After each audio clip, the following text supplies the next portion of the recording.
எவ்வளோ பெரிய கத்திரிக்காய் பச்சை நீருங்க, நல்லா டேஸ்ட்டாக இருக்கும். 1.5 அடி இருக்கும் இருக்குது, அவ்வளோ நீட் இருக்குது. மாடி தோட்டத்து பீர்க்கங்காய் இதெல்லாம் வந்து பார்த்திங்கன்னா நம்ம வந்து அந்த வத்தலை பயன்படுத்திக்கலாம். இது எல்லோ, இது வந்து ஆரஞ்சில் கொஞ்சம் ஷேடோ இருக்குது. இது செடி வச்சுருக்கோம். செடி பக்கத்துலேயே வந்து மூடாக்கு போட்டாச்சு. இந்த வெயிலை சமாளிக்கிறதுக்கு இது ஒரு மூடாக்கு வருங்க. இந்த கத்திரிக்காய், இந்த பச்சை மிளகாய் எல்லாம் வந்து பார்த்திங்கன்னா நிறைய காய்க்கு வந்து மேலே உள்ள லேயர் எல்லாம் நம்ம ரிமூவ் பண்ணிட்டோம் அப்படின்னா அதான் வந்து பார்த்திங்கன்னா ஒயிட் பெப்பருங்க. சரிங்களா? ஸ்பீக்கர் பூவு மழை காலங்களில் உங்களுக்கு தக்காளியே வளரல அப்படின்னா இந்த தக்காளியை வாங்கி வளர்த்து பாருங்கள். பாருங்க, சிகப்பு சோளம், மாடி தோட்டத்து சிகப்பு சோளம். இங்கே நெய் மிளகாய்ங்க, நெய் மிளகாய் சூப்பராக வந்துருக்கு நம்மளுக்கு. மாடி தோட்டத்தில் சண்டிக்கீரை மரம் இருக்குது. அந்த மரத்தில் தான் வந்து பார்த்தீங்கன்னா இந்த கொடி உருளை ஏற்றி விட்ருக்கோம். இந்த கொடி உருளையாக கிட்டத்தட்ட நீங்கள் ஒரு 6 மாதத்துக்கு வச்சு சாப்பிட்லாங்க. எவ்வளோ தம்பட்டை வரை நம்மளுக்கு கிடச்சிருக்கு பாருங்கள், எவ்வளோ காய்ச்சிட்டு இருக்கு பாருங்கள் அந்த வெயிலில். மாடி தோட்டத்தில் கடலை போட்டுருக்காங்க. இது வந்து சிகப்பு வேர்க்கடலை. நம்ம தோட்டத்தில் சொல்லியிருப்பேன், அது கிட்டத்தட்ட ஒரு 50 வகையான கீரை இருக்குன்னு. நீங்கள் அப்படியே சும்மாவே சாப்பிட்லாங்க. வயிறு புண்ணுக்கெல்லாம் அவ்வளோ நல்லது. தோட்டத்து பல்லாரி வெங்காயங்க. Hi friends, welcome to Arun's terrace garden. இன்றைக்கி நம்ம மாடி தோட்டத்தில் நிறைய பல அரிய ரக காய்கறிகள்லாம் இருக்குங்க. நம்மளுக்கு தேவையான காய்கறிகளை, நஞ்சில்லாத காய்கறிகளை நம்ம மாடி தோட்டத்திலிருந்து அறுவடை பண்ண போகிறோம். அதுவும் நம்ம மார்க்கெட்லேயே கிடைக்காத காய்கறிகள்லாம் நிறைய நம்ம மாடி தோட்டத்தில் இருக்குது. இன்றைக்கி எல்லாத்தையும் அறுவடை பண்ண போகிறோம், வாங்க. இங்கே பார்த்தீங்கன்னா நிறைய வந்து பார்த்தீங்கன்னா கத்திரிக்காய் செமக்காய் காய்ச்சிக்கிட்டு இருக்குது. இங்கே பாருங்கள் எவ்வளோ பெரிய கத்திரிக்காய், பச்சை நீட்டு கத்திரிக்காய்ங்க. இது நல்லா குண்டு குண்டாகவே காய்ச்சிருக்குது. இது ஒரு 2 காய்கறி நம்ம பறித்தாலே போதும், சூப்பராக புளி குழம்போ இல்லை சாம்பாரோ நம்ம வச்சுக்கலாம். இப்போ இந்த கத்திரிக்காயை நம்ம அறுவடை பண்ணிக்குவோம். பாருங்கள் எவ்வளோ கத்திரிக்காய் காய்ச்சிருக்கு பாருங்கள். இந்த கத்திரிக்காய் பார்த்திங்கன்னா நல்லா சதபத்தாக இருக்குங்க, நல்லா வெயிட்டாக இருக்குது. அதுக்கப்புறம் வந்து பார்த்திங்கன்னா சீக்கிரம் வெந்துடுதுங்க. நம்ம மார்க்கெட்டில் வாங்குகிற காய்கறிகளை விட கம்பேர் பண்ணும்போது இது கொஞ்சம் குயிக்காகவே வெந்துடுது. இந்த கத்திரிக்காய் ரகம்லாம் இப்போ மார்க்கெட்டில் வருதானே தெரியல. இந்த ரகம்லாம் வந்து பார்த்திங்கன்னா வரதே இல்லை. இதெல்லாம் சூப்பராக இருக்குங்க, நல்லா டேஸ்ட்டாக இருக்கும். இந்த ஒரு செடியில் இருக்குது, இதையும் நம்ம பறிச்சிக்கோம். இந்த வெயிலுக்கு கத்திரிக்காயெல்லாம் சும்மா வெளுத்து வாங்குதுங்க பாருங்கள். இதெல்லாம் அப்பப்போ நம்ம தேவைக்கு ஏற்ற மாதிரி பறிச்சிக்கலாம். எல்லாம் பிஞ்சு வச்சுருக்கு பாருங்கள் எவ்வளோ கத்திரிக்காய்ங்க. இங்கே நம்ம வீட்டில் வந்து பார்த்திங்கன்னா ஒரு 5 வருஷமாக வந்து பார்த்திங்கன்னா ஒரு பீர்க்கங்காயோட விதையை சேகரித்து போட்டுக்கிட்டு வந்துட்டுருக்கோம். நல்லா இவ்வளோ நீட்டு இருக்கும். நம்ம பாருங்கள் இந்த பீர்க்கங்காய்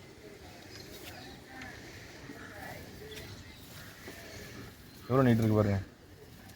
ஒரு மாடி தோட்டத்தில் இவ்வளோ பெரிய பீர்க்கங்காய் பாசிபிளாக பாருங்கள். பாசிபிள், எல்லாமே பாசிபிளுங்க. எவ்வளோ பெருசு இருக்குது பாருங்கள். நிறைய பிஞ்சு இருக்குது, நான் காட்டுறேன். இதை நம்ம கட் பண்ணி எடுத்துப்போம். பாருங்க எவ்வளோ பெரிய பீர்க்கங்காய் பாருங்கள். வா, கிட்டத்தட்ட 1.5 அடி இருக்கும் போல இருக்குது, அவ்வளோ நீட் இருக்குது. மாடி தோட்டத்து பீர்க்கங்காய். பீர்க்கங்காய் நிறைய பிஞ்சு வச்சுருக்கு. நான் எல்லாத்தையும் காட்டுறேன். மொத்தம் 3 இடத்துல போட்டிருக்கோம். இங்கே ஒரு இடம், அங்கே ஒரு இடம், இந்த பக்கம் ஒரு இடத்துல போட்டிருக்கோம். எல்லாமே சூப்பராக பிஞ்சு வச்சுருக்கு. இங்கே பாருங்கள், இது ஈவினிங் தாங்க பூக்கும். இந்த பூ வந்து பார்த்திங்கன்னா ஈவினிங் தான் பூக்கும். உங்களுக்கு இங்கே இருக்குது பாருங்கள் பிஞ்சு. இது வந்து பார்த்திங்கன்னா இதோட பிஞ்சுங்க, நல்லா பெருசாக வரும் பீர்க்கங்காயோட பிஞ்சு. ஓகேங்களா? அது வந்து பிஞ்சு. அப்புறம் இன்னொரு பிஞ்சுலாம் இருக்குது, அதையும் காட்டுறேன். இது வந்து பார்த்திங்கன்னா இன்னொரு பிஞ்சு, அங்கே இன்னொரு பெரிய பிஞ்சுலாம் இருக்குது. இங்கே பாருங்கள், இதெல்லாம் ஒரு பிஞ்சு. இதெல்லாம் வந்து நீட்டு பீர்க்கங்காய்ங்க. இங்கே பாருங்கள், இது வந்து இன்னொரு பிஞ்சு. இன்னொரு இடத்த சொல்லியிருந்தேனே, இது எல்லாமே நம்ம ஃப்ரிட்ஜ் பாக்ஸில் போட்டிருக்கோங்க. ஸோ நம்மளுக்கு வந்து பார்த்திங்கன்னா அப்பப்போ தேவைக்கு ஏற்ற மாதிரி நம்ம பீர்க்கங்காயை பறிச்சிக்கிட்டே இருக்கலாம். அப்பப்போ 1-2 பறிச்சாலே போதும். ஏன்னா இவ்வளோ பெரிய பீர்க்கங்காய் நிறைய பறிச்சு நம்ம என்ன பண்ண போகிறோம், 1 பறிச்சாலே போதும். பிஞ்சு அப்பப்போ வந்து பார்த்திங்கன்னா உங்களுக்கு வாரத்துக்கு 1 கிடச்சிக்கிட்டே தான் இருக்கும். முறமே கொல்ல மாட்டுதுங்க. அடுத்து நம்ம முக்கியமாக அறுவடை பண்ண போகிறது சுண்டைக்காய்ங்க. இந்த சுண்டைக்காய் வந்து பார்த்திங்கன்னா நிறைய பேர் வீட்டில் யூஸ் பண்ணுறதே கிடையாது. ஏன்னா அதில் லைட்டாக வந்து கசப்பு தன்மை இருக்கும். ஆனால் இந்த சுண்டைக்காயில் வந்து பார்த்திங்கன்னா மருத்துவ குணங்கள் அதிகமாக இருக்குது. இதில் உள்ள கசப்பு தன்மை வந்து பார்த்திங்கன்னா நம்ம வயிற்றில் உள்ள பூச்செல்லாம் கொன்னுடுங்க. அதுக்கப்புறம் வந்து பார்த்திங்கன்னா நோய் எதிர்ப்பு திறன் வந்து பார்த்திங்கன்னா இந்த சுண்டைக்காயில் அதிகமாக இருக்குது. இதில் வந்து சர்க்கரை வியாதி உள்ளவங்க இது நிறைய பேர் சேர்த்துக்கலாம். ஓகேங்களா? இந்த சுண்டைக்காய் வந்து பார்த்திங்கன்னா சுண்டைக்காய் செடி வந்து பார்த்திங்கன்னா நம்ம மாடி தோட்டத்தில் ஒரு சின்ன வாட்டர் கேனில் வச்சாலே போதும், சூப்பராக வளரும். இது மார்க்கெட்லேயே உங்களுக்கு கிடைக்காது. ஓகேங்களா? இந்த காய்கறிலாம் நம்ம மாடி தோட்டத்தில் ஈஸியாக வளர்க்கலாம். வருடம் முழுக்க காய்க்கக்கூடிய காய்கறி. ஓகேங்களா? இது நம்ம அறுவடை பண்ணி எடுத்துக்குவாங்க.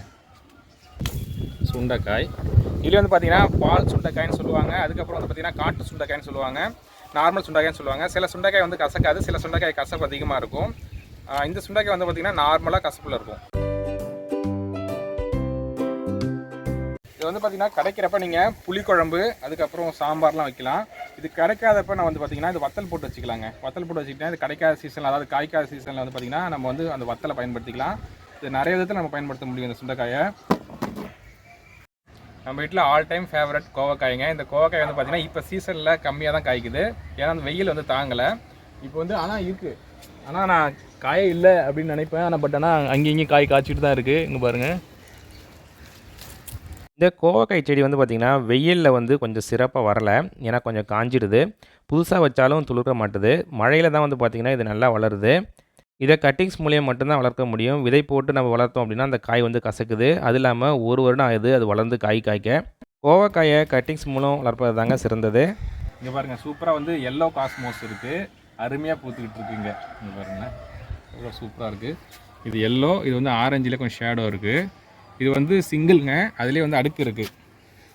இது வந்து பார்த்திங்கன்னா அடுக்கு காஸ்மோஸு, இது ஆரஞ்சு கலருங்க. இங்கே வந்து பார்த்திங்கன்னா மிதிப்பாகல் இருக்குது, அதை நம்ம அறுவடை பண்ணிப்போம். கடையிலே பார்த்திங்கன்னா இந்த மிதிப்பாகல்லாம் இப்போ வரதே கிடையாதுங்க. இதில் நிறைய வெரைட்டி இருக்குங்க மிதிப்பாகலில். இது வந்து பார்த்திங்கன்னா நீட்டாக இருக்கும், கொஞ்சம் நீட்டாக. நம்ம வீட்டில் 2 வகை இருக்குது இந்த மிதிப்பாகலில். இது நல்லா கொஞ்சம் நம்ம சமைக்கிறதுக்கும் ஒரு 10 காய் பறித்தாலே போதும், நம்ம சமையலுக்கு பயன்படுத்திக்கலாம். இது வந்து பார்த்திங்கன்னா நீட்டாக இருக்குல்ல, அதில் கொஞ்சம் ஷார்ட்டான வெரைட்டி இருக்குது, அது எல்லாமே பழுத்து போயிடுச்சு, அதையும் காட்டுறவாங்க. இந்த மிதிப்பாகல் வந்து பார்த்திங்கன்னா அந்த ஷார்ட்டாக இருக்கும்ல, குட்டி குட்டியாக இருக்கும், இது ஒரு மிதிப்பாகல். இதுலேயே வந்து பார்த்திங்கன்னா இது நீட்டாக உள்ள மிதிப்பாகலுங்க. இது வந்து பார்த்திங்கன்னா தானாக வளர்ந்த தக்காளிங்க, நான் அப்படியே விட்டுட்டேன்.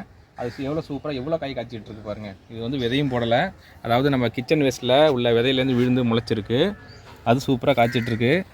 இது நம்ம கட் பண்ணி எடுத்துப்போம். 1 பழம் இருக்குங்க, நம்மளுக்கு ஒரு பழம் இருக்குது, மீதெல்லாம் அவ்வளோ காய் இருக்குது பாருங்கள், இவ்வளோ காய் இருக்குது. நம்மளுக்கு ஒரு தக்காளி கிடச்சாச்சு. இங்கே பாருங்கள் எவ்வளோ பூ பூத்துட்ருக்கு. இதில் வந்து பார்த்திங்கன்னா காலையில் வந்து பார்த்திங்கன்னா பட்டர்ஃப்ளைலாம் நிறையா வருங்க, அழகாக வந்து உட்காந்து சூப்பராக சாப்பிட்ருப்போம். எவ்வளோ பூத்துருக்கு பாருங்கள். இது ஒரு மூடாக்காக போட்டிருக்கோம், நம்ம செடி வச்சுருக்கோம், செடி பக்கத்துலேயே வந்து மூடாக்கு போட்டாச்சு. இந்த வெயிலை சமாளிக்கிறதுக்கு இது ஒரு மூடாக்கு, அதாவது உயிர் மூடாக்குன்னு சொல்லுவாங்களே, அதுதான் இது. இங்கே வந்து பார்த்திங்கன்னா நிறைய பச்சை மிளகாய் இருக்குங்க. இங்கே பாருங்கள், நம்ம சாம்பாருக்கு தேவையான பச்சை மிளகாயை நம்ம வீட்டில் பறிச்சிக்கலாம். எவ்வளோ கொத்து கொத்தாக காய்ச்சிட்ருக்கு பாருங்கள். இதெல்லாம் நிறைய வருங்க. இந்த கத்திரிக்காய், இந்த பச்சை மிளகாயெல்லாம் வந்து பார்த்திங்கன்னா நிறைய காய்க்கும் இந்த வெயிலுக்கு. இது நீங்கள் நிறைய இப்போ வந்து ட்ரை பண்ணலாம், ஓகேங்களா. நல்லாவே வருதுங்க பாருங்கள், எவ்வளோ காய் காய்ச்சிட்ருக்கு பாருங்கள். நிறையா வந்து பார்த்திங்கன்னா மிளகாய் நம்ம தோட்டத்தில் இருக்குது. நான் மிளகாயை பற்றி செப்பரேட்டாக ஒரு வீடியோ கொடுக்குறேன். ஒரு 4 மிளகாய் பறிச்சாலே போதும், ஏன்னா அப்பப்போ தேவைக்கு நம்ம அப்பப்போ பறிச்சிக்கலாம், ஃப்ரெஷ்ஷாக இருக்கும். நான் முன்னாடி சொல்லியிருப்பேன் மிளகு செடி வாங்கி வந்திருக்கேன் அப்படின்ட்டு. இங்கே பாருங்கள், இது மிளகு நல்லா காய் எவ்வளோ காய்ச்சிருக்கு பாருங்கள். இது டார்க் க்ரீனாக வந்தோடனே நம்ம அறுவடை பண்ணிடலாம். இப்போ பார்த்திங்கன்னா இது 2 வந்து அறுவடை பண்ணிவிட்டு நம்ம வெயிலில் காய வச்சு நம்ம எடுத்து வச்சுக்கலாம். இல்லை இதை பழுக்க வச்சுட்டு மேலே உள்ள லேயரை நம்ம ரிமூவ் பண்ணிட்டோம் அப்படின்னா அதான் வந்து பார்த்திங்கன்னா ஒயிட் பேப்பருங்க, சரிங்களா. வெள்ளை மிளகுன்னு சொல்லுவாங்கள்ல, மேலே உள்ள லேயர் ரிமூவ் பண்ணிட்டா அது வெள்ளை மிளகுன்னு சொல்லுவாங்க. எவ்வளோ காய் காய்ச்சிருக்கு பாருங்கள், நிறைய மிளகு இருக்குங்க. அப்படியே பறித்து சாப்பிட்லாம், செம்மையாக இருக்கும் காய்க்கும். சரி, இது வந்து பார்த்திங்கன்னா ஸ்பீக்கர் பூவு. மழை காலங்களில் நிறைய பூக்கும், ஆனால் இப்பயும் பூக்குது. இதை பாருங்கள் எவ்வளோ மொட்டுக்கள் வச்சுருக்கு, அழகாக இருக்குங்க. பேர் வந்து பார்த்திங்கன்னா ஸ்பீக்கர் பூன்னு சொல்லுவாங்க. அடுத்து நம்ம மாடி தோட்டத்தில் சக்கப்போடு போட்டுக்கிட்டு இருக்குங்க இந்த குடம் தக்காளிங்க. அதாவது நம்ம கடையில் வாங்குகிற தக்காளியை விட இந்த தக்காளி நல்லா டேஸ்ட்டாக இருக்குது. அது இல்லாமல் நம்ம சும்மாவே சாப்பிட்லாங்க. இந்த தக்காளியை பார்க்க குடம் மாதிரி அமைப்பில் இருக்குங்க, ஃபெயிலியரே இல்லைங்க. உங்களுக்கு தக்காளியே வளரலை அப்படின்னா இந்த தக்காளியை வாங்கி வளர்த்து பாருங்கள், சூப்பராக வளருது.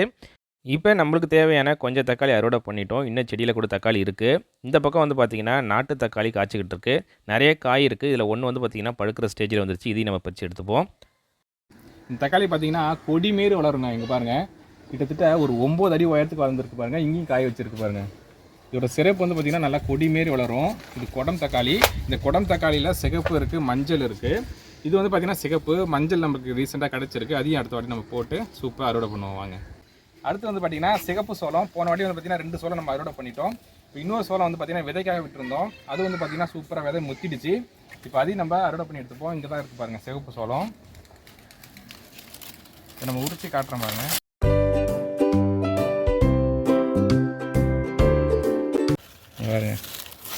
சிகப்பு சோளம் நம்ம இது விதைக்காக விட்டு வச்சுருந்தோம். போன வாட்டி வந்து பார்த்திங்கன்னா லைட்டாக மஞ்சள் இருந்துச்சு, இப்போ ஃபுல்லாக வந்து பார்த்திங்கன்னா சிகப்பாயிடுச்சு.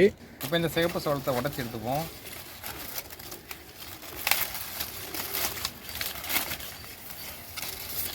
சிகப்பு சோளம், மாடி தோட்டத்து சிகப்பு சோளம். இந்த சோளம் வந்து பார்த்திங்கன்னா ஒரு 3 அந்த விதை தாங்க நம்மளுக்கு கிடச்சிச்சு. அதை போட்டு தான் நம்ம உருவாக்கணும். 2 பறிச்சு ஆல்ரெடி சமைச்சு சாப்பிட்டோம், செம்மையாக இருந்துச்சு. இது விதைக்காக விட்டு வச்சுருந்தோம். இப்போ சூப்பராக இது முத்திடுச்சு, நல்லா காஞ்சி சருகாயிடுச்சு. அதனால் வந்து விதைக்கு ரெடி ஆகிடுச்சு. இப்போ இதுலேருந்து வந்து பார்த்திங்கன்னா நம்ம நிறையா சோளம் வந்து உருவாக்கி நம்ம எல்லாருக்கும் ஷேர் பண்ணலாம், ஓகேங்களா. அடுத்து வாங்க, நம்ம சேலம் முள்ளு கத்திரி இருக்குது. இது வந்து விதைக்காக விட்டு வச்சுருக்கோம். சேலம் முள்ளு கத்திரி எவ்வளோ பெருசு இருக்குது பாருங்கள், பரங்கிக்காய் பெருசு இருக்குது. சேலம் முள்ளு கத்திரிங்க. அப்பப்போ வந்து பார்த்திங்கன்னா நம்மளுக்கு 2 காய் கிடச்சிக்கிட்டு இருக்குது. இங்கே நெய் மிளகாய்ங்க. நெய் மிளகாய் சூப்பராக வந்து இருக்குது நம்மளுக்கு. இது வந்து பார்த்திங்கன்னா விதைக்காக விட்ட ஒரு பழம் நெய் மிளகாய். இது பச்சையை நம்ம பயன்படுத்தினா நல்லா அருமையாக இருக்கும். இது அடுத்து நான் வந்து இப்போ விதை போட போகிறேன், அதுக்காக நான் பறிச்சிருக்கேன். இப்போ ஒரு பழம் நம்மளுக்கு ரெடியாக இருக்குது. இன்னும் வந்து பார்த்திங்கன்னா கண்ணும் போட்டிருக்கோம். இது வந்து பார்த்திங்கன்னா இங்கே இருக்குது பாருங்கள். இது எல்லாமே வந்து பார்த்திங்கன்னா நெய் மிளகாய் தான். இது வந்து வேறு ஒரு ரகங்க. இந்த ரகம் வந்து பார்த்திங்கன்னா இதேமாதிரி இருக்குல்ல, அது கொஞ்சம் டிஃப்ரெண்ட்டாக இருக்கும். அது எப்படி வருதுன்னு பார்ப்போம். அடுத்து கொடி உருளையை பறிக்க மேலே ஏறியாச்சிங்க. நம்ம மாடித்தோட்டத்தில் சண்டிக்கீரை மரம் இருக்குது. அந்த மரத்தில் தான் வந்து பார்த்திங்கன்னா இந்த கொடி உருளை ஏற்றி விட்ருக்கோம். நிறைய வந்து பார்த்திங்கன்னா காய்ச்சி நல்லா முடிஞ்சிருச்சு. இப்போ சீசனே முடிய போகுது. இப்போ மீதம் உள்ள காயெல்லாம் இப்போ நம்ம பறித்து எடுத்துக்கலாம். இது வந்து பார்த்திங்கன்னா கவையில் போய் மாட்டிக்கிச்சிங்க இந்த கொடி உருளை. அதால் பெருக்கவும் முடியல இந்த கவையில் போய் மாட்டினதுனால. இன்னும் நிறைய இருக்குது, எல்லாத்தையும் நம்ம பறித்து எடுத்துப்போம். அடுத்த வாட்டி இன்னும் நிறைய போடலான்னு பிளான் பண்ணியிருக்கோம் இந்த கொடி உருளையை. நம்மளுடைய தாத்தா பாட்டி காலத்தில் இந்த கொடி உருளை தாங்க நம்மளுக்கு உருளைக்கிழங்கு. மண்ணில் காய்க்கக்கூடிய உருளைக்கிழங்கை விட இந்த கொடியில் காய்க்கக்கூடிய உருளைக்கிழங்கில் வாயு தொல்லை அதிகமாக இல்லை. அதனால் இந்த கொடி உருளையை அதிகமாக பயன்படுத்தியிருக்காங்க. இதே நம்ம மாடி தோட்டத்தில் இதே மாதிரி ஒரு செட்டப்பில் வளர்த்தோன்னா சூப்பராக வளருது. சும்மா ஒரு மரத்து மேலே ஏற்றி விட்டாலே போதுங்க, அது பாட்டு காய்க்குது. இந்த கொடி உருளையாக கிட்டத்தட்ட நீங்கள் ஒரு 6 மாதத்துக்கு வச்சு சாப்பிட்லாங்க, வீணாகாது. இதை நீங்கள் வீட்டில் வச்சுருக்கும் போதே அதுவே முளைக்க ஆரம்பிச்சிருதுங்க. அது முளைக்க ஆரம்பித்த உடனே நம்ம மண்ணில் வச்சாலே போதும். அதுக்கப்புறம் கொடி வளர்ந்து காய்க்க ஆரம்பிச்சிரும். இங்கே நிறைய காராமணி பயிர் இருக்குங்க. சுண்டல் நம்ம சூப்பராக வந்து பார்த்திங்கன்னா உரிச்சு போட்டு சுண்டல் பண்ணலாம். அதுக்கான காராமணி பயிரை நம்ம மாடி தோட்டத்தில் வந்து அறுவடை பண்ணி எடுத்துக்கலாம். இது வெயிலில் செம்ம காய்க்குங்க. இந்த காராமணி பயிரெலாம் வந்து பார்த்திங்கன்னா வெயிலில் நல்லா போடலாம், உங்களுக்கு நல்லா வரும். இது வந்து நல்லா காய வச்சுருக்கோம். இது சுண்டல் பண்ணுறதுக்காக. பச்சையாக பறிச்சுன்னா நீங்கள் பொரியல் பண்ணலாம். அடுத்து தம்பட்டை அவரைங்க நிறையா இருக்குங்க. இதை பிஞ்சாவே நம்ம பறிச்சுப்போம், அப்போ தான் நல்லா டேஸ்ட்டாக இருக்கும். நிறைய படர்ந்து நிறைய காய்க்க ஆரம்பிச்சிருக்கு. இது வந்து பார்த்திங்கன்னா கொடி தம்பட்டை அவரைங்க. ஒரு 2 காய் நம்ம பறித்தாலே போதுங்க. ஒரு 2 முருங்கைக்காய் போட்டு நம்ம புளிக்குழம்பு வச்சோன்னா செம சூப்பராக இருக்கும். அதுக்கப்புறம் வந்து பார்த்திங்கன்னா இதை சாம்பார் வச்சிங்கன்னா கூட நல்லா உருளைக்கிழங்கு மாதிரி நல்லா சதப்பத்தாக இருக்குங்க. எவ்வளோ தம்பட்டை அவரை நம்மளுக்கு கிடச்சிருக்கு பாருங்கள் மாடி தோட்டத்தில். இப்போ மாடி தோட்டத்தில் தம்பட்டை அவரை, அதுக்கப்புறம் வந்து பார்த்திங்கன்னா காராமணி பயிர் நம்ம அறுவடை பண்ணியிருக்கோங்க. எவ்வளோ காய்கறிகள் நம்ம மாடி தோட்டத்துலேருந்து அறுவடை பண்ணிகிட்டே இருக்கோம் பாருங்கள். இன்னும் நிறைய வந்து பார்த்திங்கன்னா மிளகாய் இருக்குது, கிழங்கு இருக்குது, அதுக்கப்புறம் கீரைகள்லாம் இருக்குதுங்க. நம்மளுடைய அன்றாட தேவைக்கு ஏற்ற மாதிரி நம்ம ஒவ்வொன்றையும் நம்ம பறிச்சிக்கலாங்க. இது வந்து பார்த்திங்கன்னா காந்தாரி மிளகாய்ங்க. எவ்வளோ காய்ச்சிட்டு இருக்குது பாருங்கள் அந்த வெயிலில் நம்ம மாடி தோட்டத்தில். சும்மா ஒரு சொம்பு வந்து பார்த்திங்கன்னா கூழ் எடுத்துகிட்டு போயிட்டு இது ஒரு 2 மிளகாய் பிரித்து கூழ் குடிச்சோன்னா அந்த வெயிலுக்கு செம சூப்பராக இருக்குங்க. இங்கே ஒரு ஸ்டார் ஃப்ரூட் சூப்பராக பழுத்துருக்கு. ஆல்ரெடி நிறைய நம்ம ஹார்வெஸ்டிங் பண்ணிட்டோம். இங்கே வந்து பார்த்திங்கன்னா காய் இருக்குது பாருங்கள். இது காய், ஸ்டார் ஃப்ரூட்ஸோட காய். நிறைய பேர் கேட்டிருந்தீங்க மாடி தோட்டத்தில் வளர்க்க முடியுமா அப்படின்ட்டு. சூப்பராக நம்ம வளர்க்க முடியும். இது ஒரு பழம் பாருங்கள், இந்த ஒரு பாருங்கள் பழம் இவ்வளோ அருமையாக பழுத்துருக்கு பாருங்கள். இது வந்து பார்த்திங்கன்னா கொஞ்சம் லைட்டாக நெல்லிக்காய் மாதிரி இருக்கும். மிளகாய் தூள் போட்டு சாப்பிட்டீங்கன்னா இன்னும் செம்மையாக இருக்கும். மிளகாய் தூள் உப்புலாம் போட்டு சாப்பிட்டீங்கன்னா செம்மையாக இருக்கும். கட் பண்ணி மிளகாய் தூள் போட்டு நம்ம சாப்பிட்லாம் வாங்க. இப்போ நம்ம புதுசாக வந்து பார்த்திங்கன்னா வேர்க்கடலை போட்டிருக்கோங்க. இது வந்து சிகப்பு வேர்க்கடலை அருமையாக போட்டிருக்கோம். இந்த க்ரோ பேக்கில் சூப்பராக வளர்ந்துக்கிட்டு இருக்குது. அடுத்து இது இப்படி வந்து பார்த்திங்கன்னா காய் காய்ச்சி இது ஒரு அறுவடை வந்து செப்பரேட்டாக கொடுக்குறேன். எவ்வளோ சூப்பராக வளர்ந்துருக்கு பாருங்கள். இது வந்து பார்த்திங்கன்னா சிகப்பு நாட்டு வேர்க்கடலைங்க. இன்றைக்கி நம்மளுக்கு ஒரு கீரை தேவை. அது என்ன கீரைனா புளிச்சக்கீரை தான். கிட்டத்தட்ட வந்து பார்த்திங்கன்னா 10 அடி உயரத்துக்கு வளர்ந்துருக்கு பாருங்கள். இது வந்து பச்சை புளிச்சக்கீரை. இதையும் நம்ம அறுவடை பண்ணி எடுத்துப்போம். இன்றைக்கி புளிச்சக்கீரையை சூப்பராக வந்து பார்த்திங்கன்னா ஒரு துவையலோ அப்படி இல்லைன்னா கூட்டை வச்சு சாப்பிட்லாம். 3 செடி தாங்க, வாட்டர் கேனில் தான் வச்சுருக்கேன். அதுலேயும் எவ்வளோ பெரிய வளர்ச்சியை பாருங்கள், செம்மையாக வளர்ந்துருக்கு. நம்ம தோட்டத்தில் சொல்லியிருப்பேன் அது கிட்டத்தட்ட ஒரு 50 வகையான கீரை இருக்குன்னு. ஒவ்வொரு வாரமும் நம்ம ஒவ்வொரு வகையான கீரையை பறித்து சாப்பிட்லாங்க. எல்லாமே வந்து பார்த்திங்கன்னா ஃப்ரெஷ்ஷாக நம்ம பறிச்சிக்கலாம். இப்போ நம்மளுக்கு தேவையான புளிச்சக்கீரை ரெடி ஆகிடுச்சு. இங்கே கொஞ்சம் மணத்தக்காளி கீரையும் இருக்குங்க. இதையும் நம்ம கட் பண்ணி எடுத்துப்போம். மணத்தக்காளி கீரையில் உள்ள அந்த இது இருக்குல்ல பழம், அந்த பழத்தை நீங்கள் அப்படியே சும்மாவே சாப்பிட்லாங்க. வயிறு புண்ணுக்கெல்லாம் அவ்வளோ நல்லது. இந்த கீரையை வாய்ப்புண்ணு இருந்தாலும் இந்த கீரையை பறித்து நம்ம வாயில் போட்டு மென்று சாப்பிட்லாம். அந்த வாய்ப்புண்ணெல்லாம் போக்கக்கூடியது. இங்கேயும் கொஞ்சம் மணத்தக்காளி கீரை இருக்குது. இதையும் நம்ம அறுவடை பண்ணி எடுத்துப்போம். வெயிலுக்கு இந்த மணத்தக்காளி கீரையை தண்ணி சார் வச்சு சாப்பிட்லாங்க. நல்லா குளிர்ச்சியை தரக்கூடியது. ஒரு ஆனியன் இருக்குங்க. நம்ம ரோஜாக்கு நிறைய வந்து பார்த்திங்கன்னா வெங்காயத்தோல், அதுக்கப்புறம் அந்த பூண்டு தோல்லாம் போடுவோம்ல, அதுலேருந்து முளைச்சது. இவ்வளோ பெரிய வெங்காயம் இருக்குது பாருங்க. இங்கே பாருங்க, செம பெரிய வெங்காயம் ஒன்று இருக்குது. இதையும் நம்ம புனிங்கி எடுத்துப்போம்.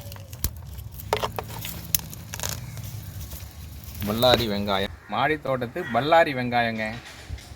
இன்றைக்கி பாருங்கள் நம்ம மாடி தோட்டத்திலிருந்து நஞ்சில்லா காய்கறிகளை அறுவடை பண்ணியிருக்கோம். இதில் வந்து பார்த்திங்கன்னா நீட்டு பீர்க்கங்காய், அதுக்கப்புறம் வந்து பார்த்திங்கன்னா சிகப்பு சோளம், கத்திரிக்காய், பச்சை கத்திரிக்காய், அதுக்கப்புறம் வந்து பார்த்திங்கன்னா குண்டு கத்திரிக்காய், சேலம் குண்டு கத்திரிக்காய், அதுக்கப்புறம் குடம் தக்காளி, சுண்டைக்காய், அதுக்கப்புறம் உருளைக்கிழங்கு, அதுக்கப்புறம் கோவக்காய், அதுக்கப்புறம் பச்சை மிளகாய், பாவக்காய், தம்பட்டை அவரை, சுண்டல் பண்ணுறதுக்கு காராமணி பயிறு, அதுக்கப்புறம் பல்லாரி வெங்காயம், தக்காளி, புளிச்சக்கீரை, மணத்தக்காளி கீரை அப்படின்னு ஒரு ஆரோக்கியமான காய்கறியை நம்ம மாடி தோட்டத்துலேருந்து அறுவடை பண்ணியிருக்கோம்.